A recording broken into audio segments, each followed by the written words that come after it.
नमस्कार, मैं हूं रजनीश यादव। आप देख रहे हैं लोकमत हिंदी। बात हो गई उत्तर प्रदेश की सियासत की।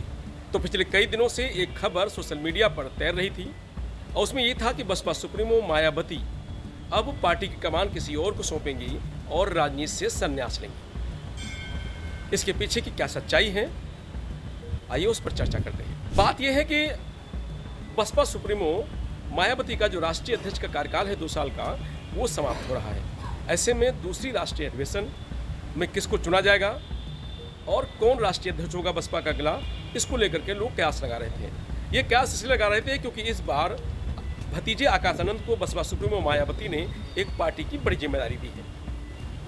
ये जिम्मेदारी लोकसभा चुनाव में दी। लोकसभा चुनाव में आकाश आनंद ने लगातार प्रचार प्रसार भी किया और एक माहौल भी बनाया और तमाम सारे युवा आकाश आनंद के साथ जुड़े और बहुजन समाज पार्टी का लोकसभा चुनाव में एक माहौल बना। लेकिन उसके बाद कुछ ऐसा कारण रहा जिससे बसपा सुप्रीमो मायावती ने आकाश आनंद को पार्टी की जो जिम्मेदारी दी गई थी उसको वापस ले लिया और कुछ दिन आकाश आनंद शांति के साथ बैठ गए। लेकिन उसके बाद फिर बहुजन समाज पार्टी की सुप्रीमो मायावती ने आकाश आनंद को फिर से वही पावर दिया और फिर से पार्टी में काम करने के लिए उनको दिशा निर्देश दिया गया। आकाश आनंद तब से लगातार पार्टी का प्रचार प्रसार कर रहे हैं और पार्टी के लिए लगातार लगे हुए हैं। अब ये कहा जा रहा है कि क्या इस बार राष्ट्रीय अधिवेशन जो बसपा सुप्रीमो की तरफ से बुलाया गया है उसमें आकाश आनंद पार्टी के राष्ट्रीय अध्यक्ष होंगे, पूरी पार्टी की कमान आकाश आनंद को सौंपी जाएगी। तो इस तरीके के कयास तमाम सारे लगाए जा रहे थे। लेकिन आकाश आनंद को ये कहा गया है कि भाई जहाँ जहाँ जिस प्रदेश में चुनाव है वहाँ आकाश आनंद जा करके पार्टी का माहौल बनाएंगे, पार्टी की बात रखेंगे और वहाँ कैडर को मजबूत करेंगे।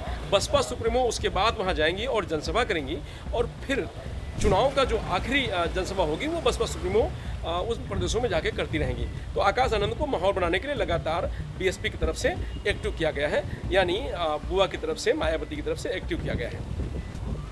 अब ये कहा जा रहा है कि जब बसपा सुप्रीमो संन्यास लेंगी, इसको लेकर के मायावती ने खुद ट्वीट किया है कि अम्बेडकर जी के विचार, अम्बेडकर जी के जो सपना है, उन सब की जो लड़ाई है वो बसपा सुप्रीमो आखिरी सांस तक लड़ती रहेंगी। आकाश आनंद में को जो पार्टी की जिम्मेदारी दी गई उसके बाद जो पार्टी के विरोधी के लोग हैं उनको ये बात हजम नहीं हो रही है, वही लोग इस तरीके की बात कर रहे हैं। वो पार्टी के खिलाफ एक साजिश कर रहे हैं और एक अलग माहौल खड़ा किया जा रहा है कि बसपा सुप्रीमो मायावती अब पार्टी की जो कमान है वो किसी और को सौंपने जा रही हैं, राजनीति से संन्यास लेने जा रही हैं। ऐसा कुछ नहीं है। मायावती ने ट्वीट कर दावा किया है कि वो आखिरी दम तक बहुजन के लिए और बीएसपी के लिए और अम्बेडकर जी के जो विचार हैं उनके लिए लड़ती रहेंगी। तो इस तरीके की जो बात है उसका बीएसपी सुप्रीमो ने खुद खंडन किया है कि ना कोई पार्टी को जिम्मेदारी दी जा रही है किसी प्रकार की, ना मायावती खुद राजनीति से संन्यास लेने जा रही हैं। तो ये जो खबर है ये पूरी तरीके से मिथ्या है, ये अफवाह है और ये विरोधियों द्वारा ये अफवाह फैलाई जा रही है लगातार। तो ये बसपा सुप्रीमो मायावती खुद का कहना है। तो जो लगातार सोशल मीडिया पे खबर तैर रही थी कि बसपा सुप्रीमो मायावती अब संन्यास लेने वाली हैं, तो ऐसा बिल्कुल नहीं, क्योंकि उन्होंने खुद खंडन किया है। हाँ, अब जो राष्ट्रीय अधिवेशन होगा उसमें राष्ट्रीय अध्यक्ष कौन होगा ये बसपा के पदाधिकारी तय करेंगे। फिलहाल उत्तर प्रदेश से ये एक बड़ी खबर थी जो कई दिन से लगातार सोशल मीडिया पर चल रही थी और ये कहा जा रहा था कि इतना बड़ा कदम बसपा सुप्रीमो मायावती कैसे उठा सकती हैं, क्योंकि पार्टी का इतना बुरा दौर चल रहा है। ऐसे में पार्टी को आगे बढ़ाना है, नेताओं को जोड़ना है, बिखरे वोटर को जोड़ना है। कैडर जो बेस वोट है वो पूरा बिखरा पड़ा है, अलग अलग पार्टियों में जा चुका है। स्थिति ऐसी बुरी है कि आज जो पूर्व बहुमत की सरकार बनी थी बसपा की, वो मुख्यमंत्री रह चुकी 4 बार। उसके बाद आज एक विधायक मात्र पार्टी का बचा है। तो ऐसी स्थिति में पहले पार्टी को खड़ा करना है, नेताओं को जोड़ना है, एक माहौल बनाना है और उसके बाद चीज़ों को ठीक करना है। तो 27 के लक्ष्य के साथ बसपा सुप्रीमो लगातार काम कर रही हैं।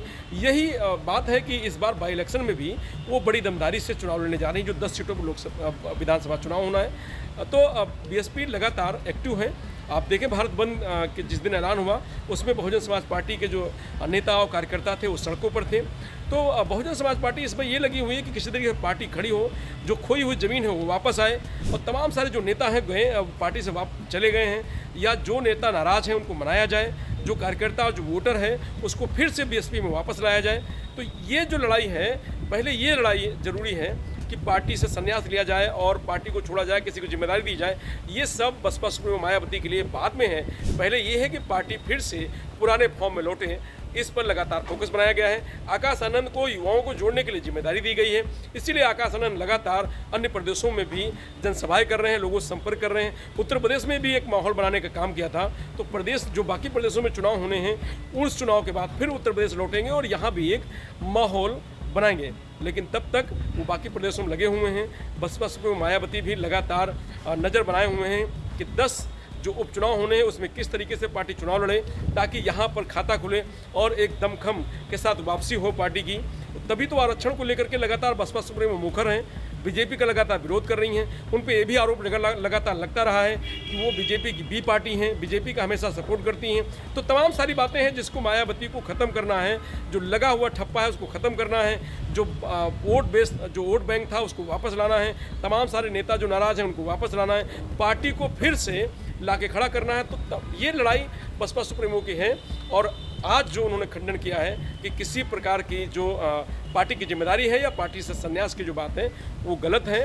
बसपा सुप्रीमो का कहना है कि वो लगातार आखिरी सांस तक बसपा मूवमेंट के लिए लड़ती रहेंगी, अंबेडकर जी के विचारों पर लड़ती रहेंगी और जो दलित, शोषित और वंचित हैं उनकी लड़ाई आखिरी सांस तक वो लड़ती रहेंगी। मैं रजनीश यादव, लोकमत हिंदी, लखनऊ।